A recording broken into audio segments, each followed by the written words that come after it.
برطانیہ کے سابق وزیر خارجہ آرتھر بیلفور کا مقامی اسکولوں کے نصاب میں تذکرہ سننے کو نہیں ملتا، لیکن اسرائیل اور فلسطین کے کئی طالب علم ان کے بارے میں بتا سکتے ہیں۔ ان کا بیلفور اعلامیہ 2 نومبر 1917 میں جاری ہوا تھا۔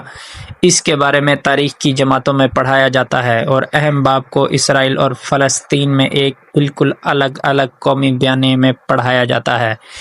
اس اعلامیہ کو عرب اسرائیل تنازع کے آغاز کی وجہ کے طور پر دیکھا جا سکتا ہے۔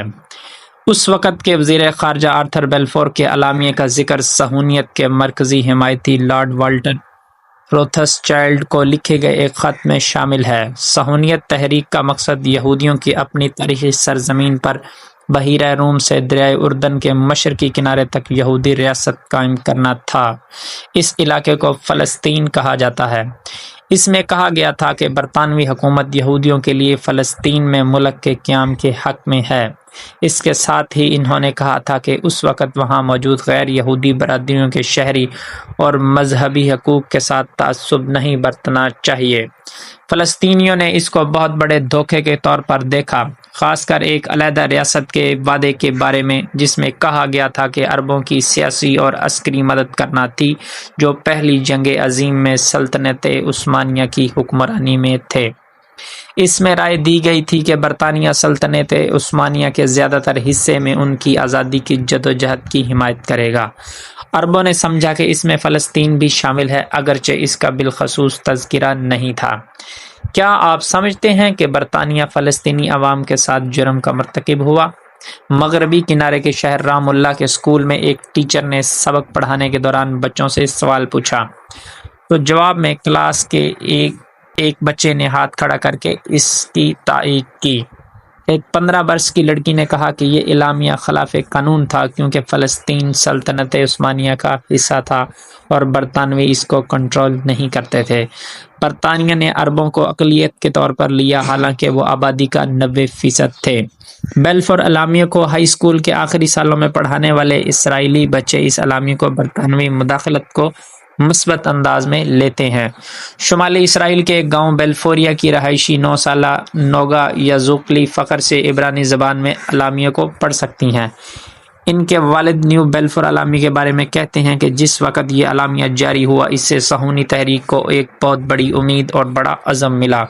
لوگوں نے دیکھا کہ اگر برطانوی حکومت نے اس قسم کا اعلامیہ جاری کیا ہے تو اس صورت میں ایک دن یہودیوں کا وطن بن سکتا ہے، جو حقیقت میں 1948 میں بن گیا جب اسرائیل کے نام سے ایک نیا ملک وجود میں آیا۔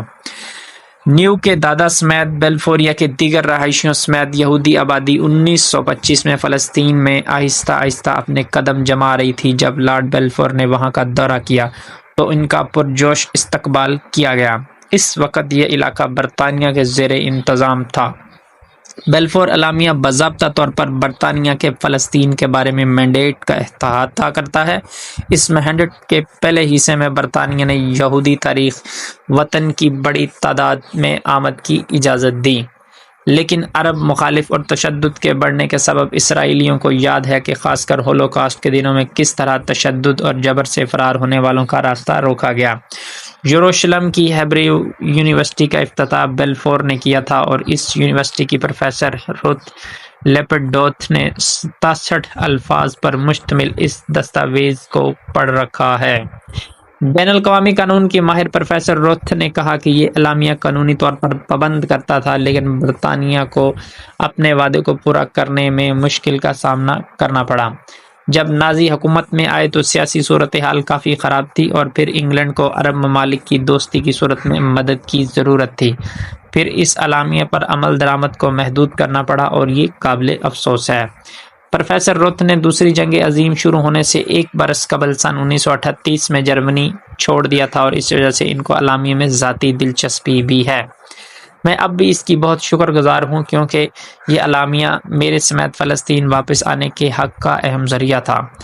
اسرائیلی وزیر اعظم بنیامین نیتن یاہو نے بیلفور اعلامیہ کو اپنے ملک کے قیام کے عمل میں ایک مرکزی سنگ میل سے تعبیر کیا۔ برطانوی حکومت نے جمعرات کو انہیں اس اعلامیہ کی 100 سالہ تقریبات کے سلسلے میں لندن مدعو کیا۔ اسرائیل اور فلسطین کے درمیان قیام امن کی دم توڑتی امیدوں کے درمیان اس فیصلے نے فلسطینیوں کو اشتعال دلایا اور انہوں نے احتجاج کا پروگرام بنایا۔ فلسطینی چاہتے ہیں کہ برطانیہ بالفور اعلامیہ پر معافی مانگے۔ فلسطین کے وزیر تعلیم صابری صدام کا کہنا تھا کہ گزرتے وقت کے ساتھ ان کے خیال میں برطانوی تاریخ کے اسباق کو بھول رہے ہیں۔